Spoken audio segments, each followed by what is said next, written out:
You have two choices when facing a hostile interrogation: tell the truth or tell a lie.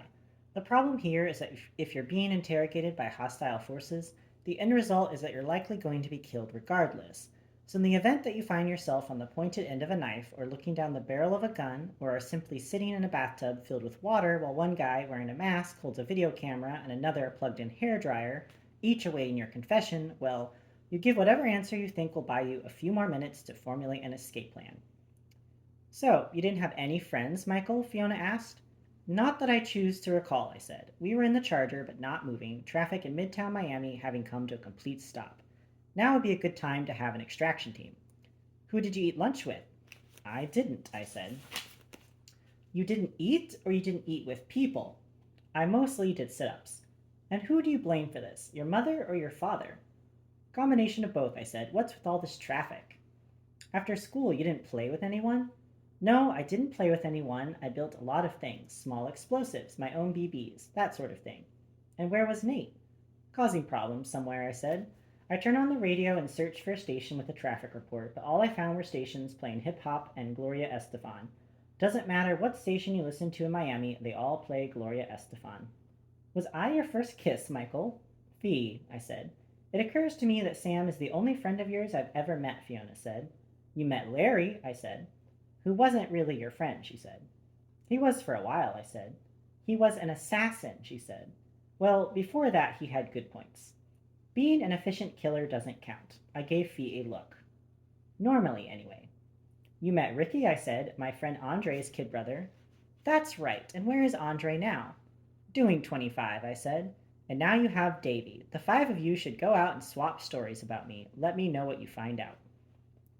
We were on our way to South Beach to meet my mother. Fiona kindly phoned her from Target and told her we decided gifts just wouldn't do and that I'd like to buy her dinner as well. But the 195, the causeway we need to get on to get across the water, was frozen in front of us too.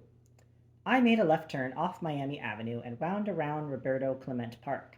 Used to be this part of town was all working class Puerto Rican families, but now is this weird mix of big box stores, high rise condos, art galleries, coffee houses, dollar stores, empty warehouses, boarded up houses, chain link fences, jungle gyms on broken pavement, cops parked window to window under trees, and teenage gangsters trying to look hard, but mostly looking like they were bothered by the humidity and just wanted to be inside. I doubted any of them knew who Roberto Clemente was. You take me to the nicest places, Michael, Fiona said. The pleasant thing about being with Fiona is that you drive through a bad neighborhood with her and she doesn't lock the doors and scream for you to find the closest Quiznos. She just takes it all in. Cereal box gangsters and graffiti scare her about as much as a guppy scares a shark. She was looking out the window and smiling at the corner boys, periodically waving at them as we passed. You want to know what I did when I was a kid? I said. I came down here and stole cars.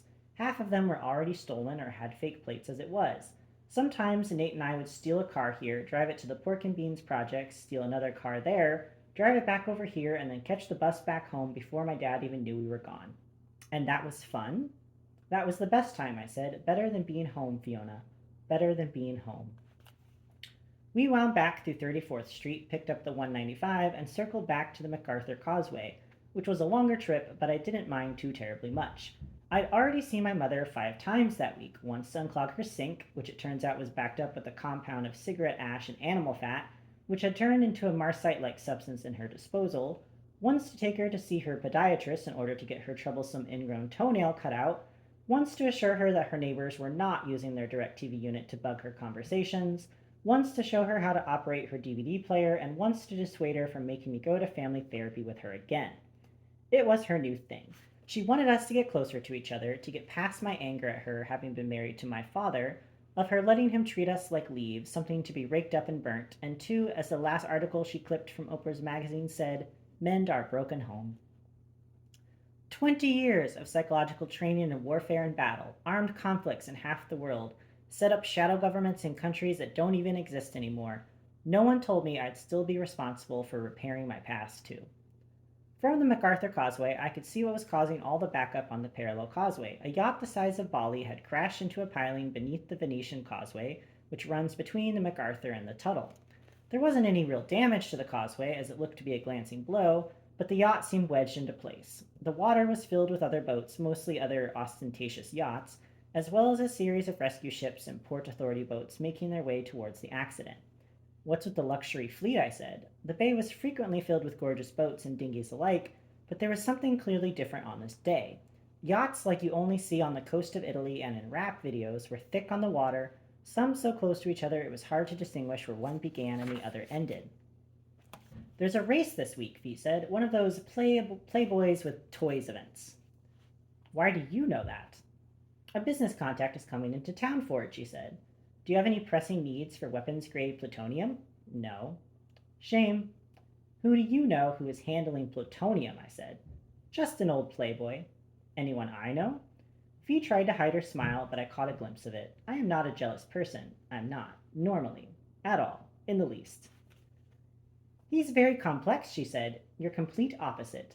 It occurred to me that Fiona was probably making up this entire scenario as she went along. Whereas you're cagey and apt to disappoint, she continued, he is perfectly acute to everyone's feelings, which is why he's trying to move weapons grade plutonium. Everyone has bills, Michael. Just as I was about to respond that it might be wise for Fiona to keep herself a safe distance from anyone handling plutonium, lest they be inexperienced with it and find themselves in a situation where they might accidentally kill everyone in a 10-mile radius, or at the very least give them all inoperable cancer, I was distracted by the explosion of the crashed yacht. One moment it was a ship, the next it was 1,000 flaming splinters raining into Biscayne Bay and back onto the causeway. Within moments, the palm trees and slash pines that dot the causeway just east of the accident site burst into flames, paradise burning in mere seconds, the sky filling with ugly black smoke. Most people live their entire lives without witnessing an explosion firsthand. That's because things rarely explode. Things catch on fire, things burn down, things occasionally crash into other things and then ignite, but then stop burning after a short period of time. In order for something to explode, two things generally need to be in place: a trigger and a person who wants to blow something up. Other than small children, you'd be surprised by how few people on this planet have a real desire to create widespread criminal destruction. If you want to kill someone and get away with it, blowing up their yacht isn't the best way. If a boat is going to explode on its own, there will be evidence: leaking gas line, compromised fuses, a faulty battery. Any of these things could cause a boat to explode, provided there was a perfect and rare confluence of events. The key is that the explosion would come from the bottom up, where the gas, battery, and fuses are kept. Not, as even we could see paused on the causeway, from the flying bridge, unless the people driving the yacht kept high-powered accelerants there or were taking on mortar fire, none of which seemed the likely occurrence even from our distant vantage point. It wasn't my problem, and to some degree that felt good. Nevertheless, cars all around us came to a halt and passengers started hopping out to look at the wreckage, which is always a bad idea, but since everyone is now a citizen journalist, they were willing to risk their lives to shoot shaky videos and wobbly photos from their cell phones. Fee and I just kept moving. Besides, we've both seen worse, and neither of us wanted our picture taken. You know how your friend was making it into Miami? I asked. Boat, Fee said. Big boat or small boat? Big. I nodded. He already in town? I hope so, she said. If there was weapons-grade plutonium in that, I said, and pointed out the window, though we couldn't see the fire anymore, the MacArthur having turned south briefly, though smoke had filled the sky and sirens could be heard from all directions, we'd already be dead, and that causeway would probably be gone too. Your point? No point, I said, just making a statement. Playboys don't know much about explosives, that's all. That seemed peculiar to you, Fiona said. That boat exploding like that, all that smoke, fire, destruction? The fact that it clearly was a bomb of some kind? Yes, that, she said. Fee, I said, it's Mother's Day. I can only be possessed by one disaster at a time. I'm not possessed by it, Fee said, just noting that if at some later point you'd like to do something like that as you go walking about the earth helping the unfortunate, that it can be done with a lot less damage and does make for an impressive display of might. Just something to keep in your little head. We drove on, but Fee's point was well made, even if I didn't listen.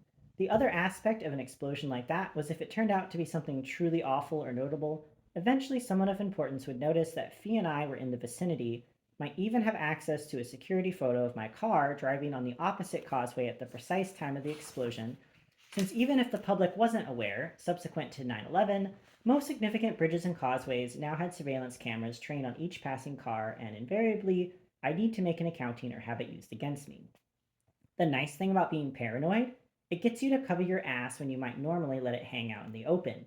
Even though Sam was no longer regularly informing on me to the FBI, it was important to keep him abreast of potential issues that might arise in the event that I'm at some point implicated, along with Fee, in blowing up a $1 million yacht. So, after we hit Miami Beach, and after I called my mom to let her know we were running a little late because something had just blown up in Biscayne Bay, I dialed Sam. "Just if you're curious," I said when he answered, "that didn't have anything to do with me." "What didn't?" he said. I could hear talking in the background and dishes being gathered up, the clink of glasses, silverware. I looked at my watch. It was about 12:30, which meant Sam had been at the Cafe Carlito for about 2 hours and 5 to 7 beers.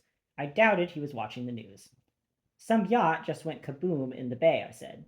"Funny thing," he said. "I just met with someone about a yacht." "I know where you can get one cheap," I said. "Might need some work." "A guy with a job," Sam said. "Needs some discreet help. I told him I knew just the person."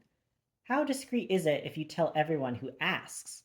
This caused Sam to pause and think. While Sam has had to act as the eyes and ears on me for the government, it's more passive than aggressive. In fact, it's almost completely passive now.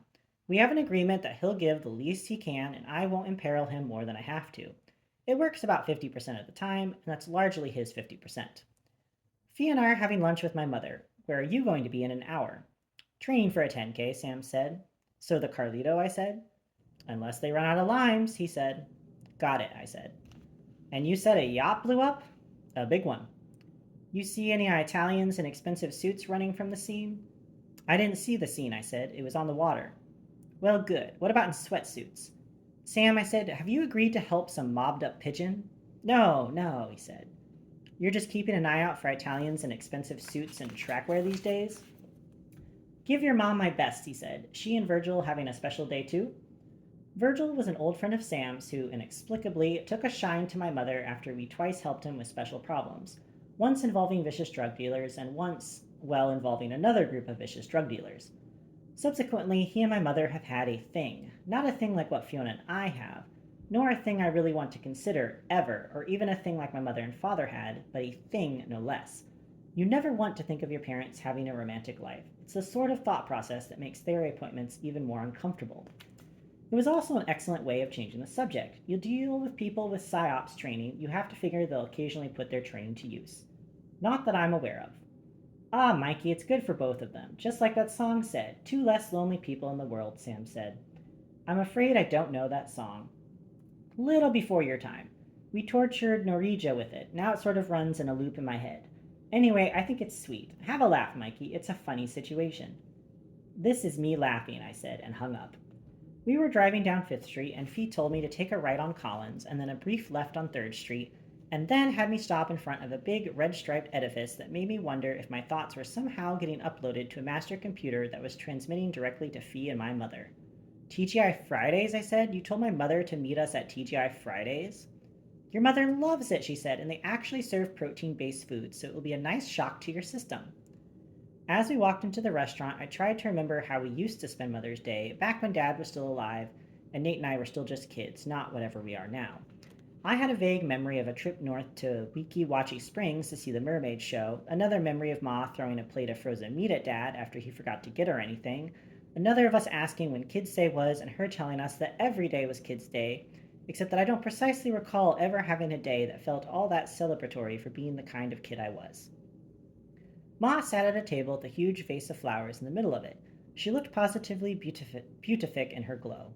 I couldn't remember the last time I saw her like that. When she saw us, she jumped up from the table and threw her arms around me.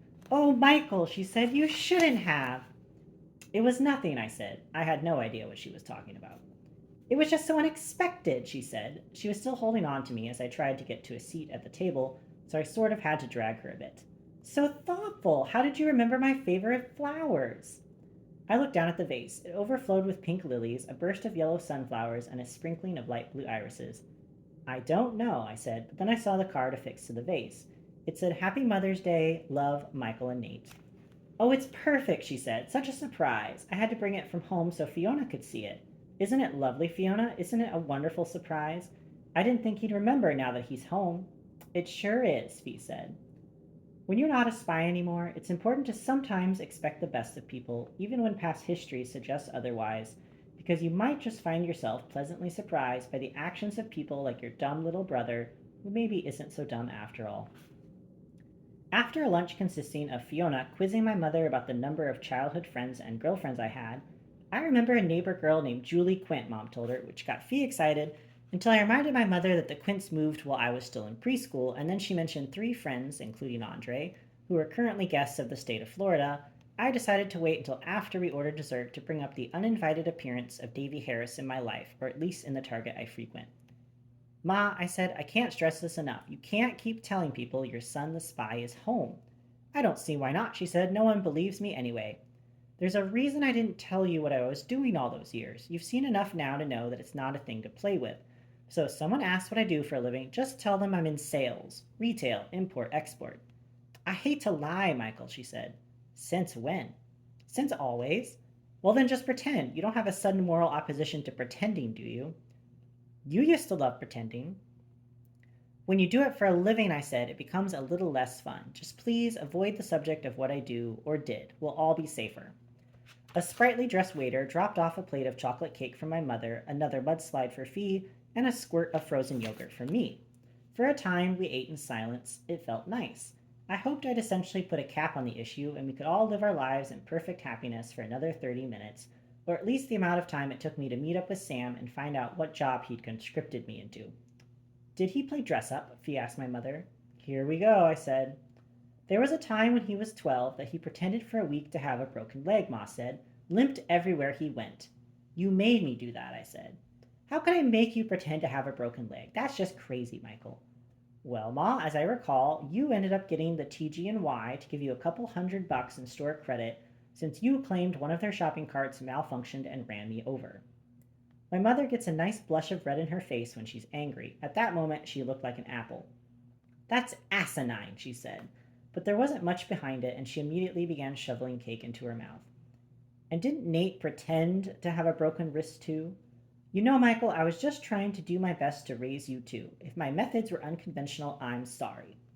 Unconventional? You had my leg put into a cast.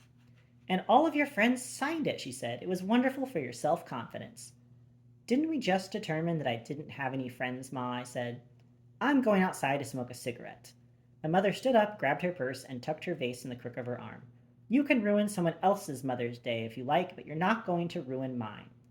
I leaned back in my chair and finished off my frozen yogurt, aware that Fiona was glaring at me. What? I said finally.